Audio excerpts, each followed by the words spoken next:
I'm gonna assume you know nothing about makeup, and let's talk about concealer. As someone who has done professional makeup for 10 years, I'm doing a series called Makeup Made Simple to make makeup more accessible for people and break down every single aspect of the makeup process to make it make more sense for you guys. Now, we've already talked about brushes and sponges and application, and we'll get into that in a second, but where are we applying our concealer? Well, we're applying our concealer for places we want to brighten the face. And when you think of the opposite places you're putting bronzer goes here and here, right? Maybe in the hollows of your eyes, maybe underneath your lip. Anywhere you're naturally having a shadow, you naturally want the highlights to go against that to have contrast. So of course, our under eyes kind of sink in a little bit and can hollow, and this is going to allow them to appear more forward facing because highlights appear like they're on top, like they're glistening. Like if you think about a painting and when you do highlights, it's often the last step you do so that it looks like it's jumping out from the painting. Now we want a little bit more dimension in our forehead. The contour is going to recede this part of our forehead, then we want to bring this part forward. If we're going to recede underneath the lip to give this a shadow to make it look bigger, we're going to want this to come forward a little bit more. Also, we want this to come forward a little bit more if we want our jawline to look a little bit sharper, and that's why we go in with powder right here underneath our contour.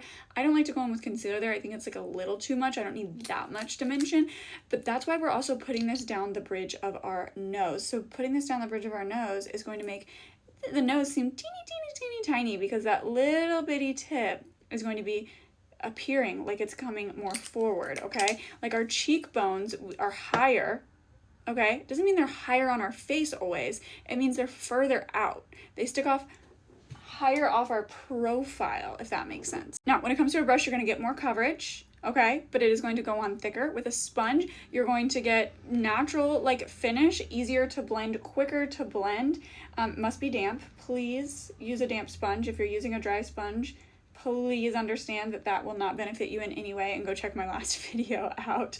Now, this is not a concealer that you want to set for a long time where it's at because it's going to leave a demarcation line. So you do want to go in there and blend that pretty quickly. Not all concealers are made the same, but keep that in mind if your favorite beauty guru is just like painting their face with concealer and then going in and blending, and then you're doing it and you're having like demarcation lines. That might be why.